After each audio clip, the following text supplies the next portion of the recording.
Hello friends, मेरा नाम राहुल है। दोस्तों, आज हम बात कर रहे हैं मध्य प्रदेश के इतिहास की। तो आज का हमारा जो डिस्कशन है मध्य प्रदेश के इतिहास के ऊपर, हम महाजनपद काल से शुरू करेंगे। होता यूँ है दोस्तों, जो बौद्ध धर्म का साहित्य है अंगुत्तर निकाय और जैन धर्म का जो साहित्य है भगवती सूत्र, इनमें हमें 16 महाजनपदों के बारे में जानकारी प्राप्त होती है। और उसी से हमको पता चलता है कि जो हमारा मध्य प्रदेश है उसमें 2 महाजनपदें थीं। एक थी चेदी महाजनपद और दूसरी थी अवंती महाजनपद। तो जो चेदी महाजनपद है वो हमारे जो बुंदेलखंड है आज का, वहाँ पर अवस्थित थी। और जो दूसरी अवंती जो है, ये क्षेत्रफल की दृष्टि से बहुत बड़ी महाजनपद थी, जिसे प्रशासन की दृष्टि से 2 भागों में विभाजित किया गया था। एक थी उत्तरी अवंती, जो ऊपर वाला भाग था इस महाजनपद का, उसका नाम था उत्तरी अवंती, और जो निचला वाला भाग था उसे दक्षिणी अवंती कहा जाता था। उत्तरी अवंती जो है उसकी राजधानी थी उज्जैनी, जो कि आज का हमारा उज्जैन के नाम से प्रसिद्ध है। और जो दक्षिणी अवंती थी उसकी राजधानी थी महिष्मती, जो कि आज महेश्वर के नाम से जानी जाती है। इन दोनों को जो विभाजित करती थी वो थी एक नदी जिसका नाम था नेत्रावती, यानी कि आज की नर्मदा नदी। ये हमको जानकारी प्राप्त होती है। फिर दूसरी बात आती है एक मगध महाजनपद के बारे में। दोस्तों, ये जो मगध महाजनपद थी, इन सभी 16 महाजनपदों में सबसे शक्तिशाली थी। तो आप देखेंगे कि हमारा जो मध्य प्रदेश का जो इतिहास है उस पर इस मगध महाजनपद जो है उसका बहुत अधिक प्रभाव हमको देखने को मिलेगा। तो होता यूँ है कि जब भगवान बुद्ध थे तो भगवान बुद्ध के समकालीन थे हमारे अवंती के राजा चंड प्रदोत। और उसी समय जो मगध था वहाँ पर हर्यक डायनेस्टी जो है उसका राज था। हर्यक डायनेस्टी यानी कि हर्यक राजवंश का राज था। तो होता यूँ है कि इन दोनों में हमको पता चलता है कि मैत्रीपूर्ण संबंध थे। ये इसकी जानकारी कैसे हमको समझ में आती है, वो ऐसे कि मैंने आपको बताया कि जो अवंती महाजनपद है वहाँ पर चंड प्रदोत राजा थे, यानी कि यहाँ पे प्रदोत वंश था। और मगध में जो हर्यक डायनेस्टी है यानी कि हर्यक राजवंश है, वहाँ पर जो राजा थे उनका नाम था बिंबिसार। तो ये जो बिंबिसार है, इन्होंने एक बार चंड प्रदोत की प्राण रक्षा के लिए अपने राजवेद जीवक को भेजा था। तो इससे हमको समझ में आता है कि इन दोनों में क्या था, मैत्रीपूर्ण संबंध थे। तो ये क्वेश्चन भी कई बार पूछा गया है कि जो बिंबिसार था उन्होंने चंड प्रदोत की रक्षा के लिए अपने किस राजवेद को भेजा था, तो उसका नाम है जीवक। तो ये आपको याद रखना है। और दूसरी बात, ये दोनों जो हैं ये भगवान बुद्ध के समकालीन थे। फिर बात आती है, कहानी जब आगे चलती है तो होता ये है कि जो हर्यक डायनेस्टी है उसके जो अंतिम शासक थे उनका नाम था नागदशक। तो उनकी जो है हत्या जो है वो शिशुनाग कर देता है, जो कि उनका मंत्री था। और इस तरीके से हम देखते हैं तो अब मगध में नाग डायनेस्टी का स्थापना हो जाती है, यानी कि नागवंश की स्थापना हो जाती है। और इस नागवंश ने क्या किया, यानी कि ये जो शिशुनाग थे उन्होंने क्या किया, इस समय यहाँ पर जो प्रदोत वंश था उसके अंतिम शासक थे नंदीवर्धन। तो उसके ऊपर इन्होंने आक्रमण किया और उन्हें हटाकर अवंती को अब मगध में ही मिला लिया। तो यानी कि आप समझ सकते हैं कि अब मगध में जो डायनेस्टी राज करेगी, जो राजवंश वहाँ पर राज करेगा, उसका सीधा प्रभाव जो है वो अब हमारे अवंती महाजनपद पर भी पड़ेगा। तो यानी कि जो अवंती महाजनपद है अब किसका भाग हो गई है, मगध का। तो मैंने आपको बताया कि अब यहाँ पर शिशुनाग जो है वो नागवंश की स्थापना कर चुके हैं। तो इस प्रकार अब हमारे जो इस महाजनपद जो है इस पर भी नागवंश की स्थापना हो जाती है। फिर आगे चलते हैं।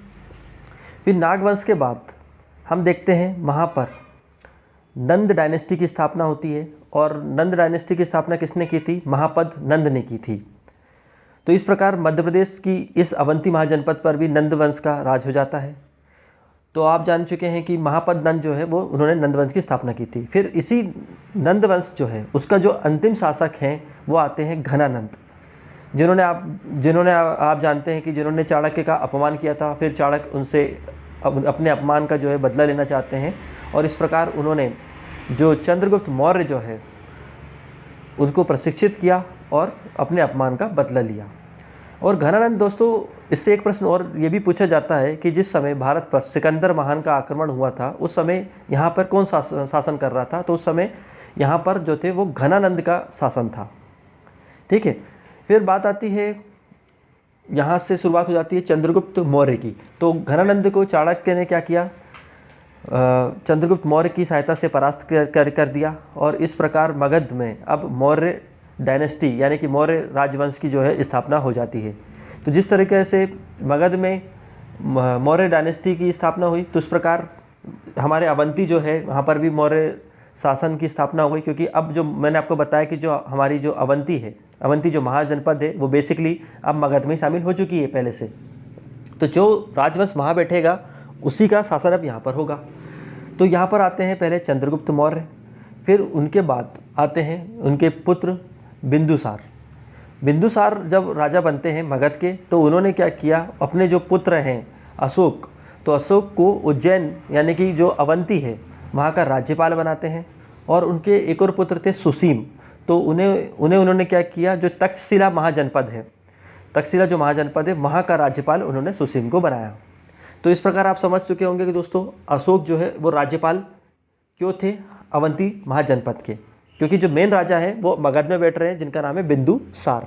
तो ये भी आपको ध्यान रखना है कि जो अशोक है उनके पिताजी का नाम था बिंदुसार, और मैंने आपको अभी बिंबसार के बारे में भी बताया था, तो उससे आपको कंफ्यूज नहीं होना है, क्योंकि जो बिंबसार है वो किससे हैं, हर्यक राजवंश के हैं। तो फिर होता यूँ है कि आप जानते हैं कि जो अशोक है उन्होंने विदिशा जो है, हमारी जो विदिशा है वहाँ की जो नगर सेठ थे उनकी लड़की या उनकी राजकुमारी जो है उनसे विवाह किया था, जिसका नाम देवी था। वो इसलिए किया कि जो मार्ग है विदिशा, अपने अवंती से जब मगध जाया जाता है, यानी कि मगध यानी कि बिहार, तो ये बीच में जो बड़ा नगर पड़ता है वो है विदिशा। तो एक बड़ा नगर पड़ रहा है, तो ये वहाँ पर रुकते थे।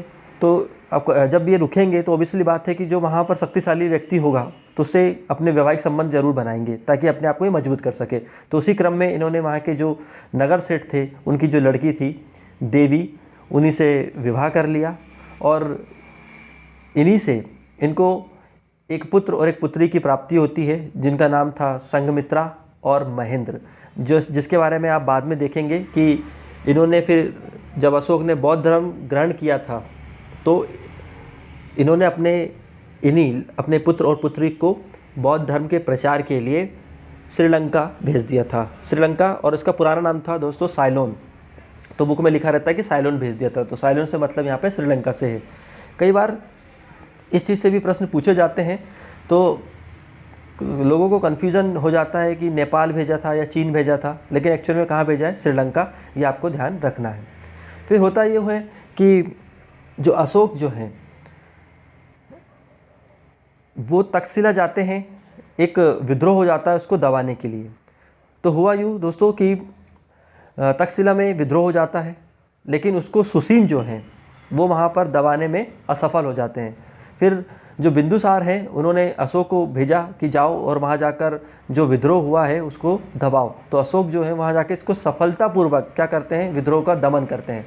तो इससे आपको पता चलता है कि अशोक जो हैं एक शक्तिशाली शासक हैं, और इसी बात से शायद वो प्रेरित हुए, और ऐसा माना जाता है कि अशोक ने अपने भाइयों की हत्या करके क्या किया था, शासन प्राप्त किया था, ऐसा माना जाता है। तो आपको ये चीज़ समझ में आ गई होगी कि बिंदुसार के बाद अब जो राजा बनते हैं वो बनते हैं अशोक, और अशोक जो है वो मौर्य वंश के सबसे शक्तिशाली राजा हैं या सबसे प्रतापी राजा हैं। तो होता यूँ है कि जब इनके शासन का या इनके राज्याभिषेक का जो 8वां वर्ष था, 8वां जो वर्ष था, उस समय इन्होंने कलिंग जो है उस पर आक्रमण किया, और कलिंग को इनको जीतने में बोलते हैं काफ़ी दिक्कत हो रही थी, क्योंकि वहाँ का जो राजा था खारवेल वो एक शक्तिशाली राजा था। लेकिन जब अंत में ये उस कलिंग को इन्होंने जीता तो वहाँ पर बहुत अधिक रक्तपात किया, और बाद में ये इस चीज़ से बोलते हैं बहुत ज़्यादा दुखी भी हुए, और इसके कारण इन्होंने क्या किया दोस्तों, फिर बौद्ध धर्म को ग्रहण कर लिया और अहिंसा की नीति को अपनाया। फिर क्वेश्चन ये आता है कि इन्हें किस बौद्ध भिक्षु ने बौद्ध धर्म में शिक्षित किया था, तो उनका नाम था उपगुप्त। उपगुप्त जो है वो ऐसे बौद्ध भिक्षु थे जिन्होंने अशोक को बौद्ध धर्म में शिक्षित किया था, ये आपको ध्यान रखना है। फिर मैंने आपको बताया कि इसी के प्रचार प्रसार के लिए, बौद्ध धर्म के प्रचार प्रसार के लिए इन्होंने क्या किया, अपने पुत्र और पुत्री जो हैं दोनों को श्रीलंका भेज दिया था, जिनका नाम संघमित्रा और क्या नाम था, बेदेही। संघमित्रा और पुत्र का नाम था महेंद्र। तो ये आपको याद रखना है। फिर बात आती है अशोक के बाद जो मौर्य वंश का जो एक अंतिम शासक हुए उसका नाम था बृहद्रथ। मौर्य वंश का जो अंतिम शासक था उसका नाम था बृहद्रथ, ठीक है, जिसकी जो हत्या है दोस्तों वो कर दी गई थी। इसके जो मंत्री थे या इनके सेनापति थे उनका नाम था पुष्यमित्र शुंग। उन्होंने इसकी क्या कर दी, हत्या कर दी। अब इसका पीछे कुछ कहानी ऐसी है कि होता यह है कि अशोक ने, तो मैंने आपको बताया, बौद्ध धर्म ग्रहण कर लिया, जिसके वजह से ये अहिंसा की नीति पे आ गए, ये युद्ध नहीं करना चाहते थे। तो ये तो एक शक्तिशाली राजा थे, अगर ये युद्ध नहीं भी करते तो इनका इतना दबदबा था कि कोई इनके ऊपर आक्रमण नहीं करता और इनका राज इनके समय तो सुरक्षित रहा। लेकिन बाद के जो शासक है जब वो भी इसी नीति पर चलने लगे तो होता यह है कि जो दूसरे राजा थे वो क्या होने लगे, वो इनके ऊपर आक्रमण करने की तैयारी करने लगे। और इसी क्रम में होता यह है दोस्तों कि जो यवन जो आते हैं, यवन जिनको इंडो ग्रीक कहा जाता है या हिंद यूनानी कहा जाता है, तो ये भी इनकी सीमा पर आकर क्या थे, खड़े थे। ये इनकी सीमा पर आकर खड़े थे और ये आक्रमण करने की तैयारी में थे। तो इनके जो सेनापति थे पुष्यमित्र शुंग, जो कि ब्राह्मण थे, उन्होंने बृहद्रथ को समझाया कि हमें इनके ऊपर आक्रमण करना चाहिए। लेकिन जो माना जाता है कि बृहद्रथ ने ये करने से मना कर दिया क्योंकि वो अहिंसा की नीति का पालन करना चाहते थे। तो इस प्रकार जो बृहद्रथ, इस प्रकार क्या है, जो पुष्यमित्र शुंग थे उन्होंने क्या किया, बोलते हैं कि बृहद्रथ की हत्या कर दी और खुद राजा बन गए। इस प्रकार फिर उन्होंने क्या किया, मैंने आपको बताया कि उसकी हत्या करके बृहद्रथ की वो खुद एक राजा बन गए। और इस प्रकार मौर्य वंश की समाप्ति हो जाती है दोस्तों, और शुंग वंश जो है उसकी स्थापना होती है। अब बाकी का जो है दोस्तों हम नेक्स्ट लेक्चर में कंप्लीट करेंगे। Thank you.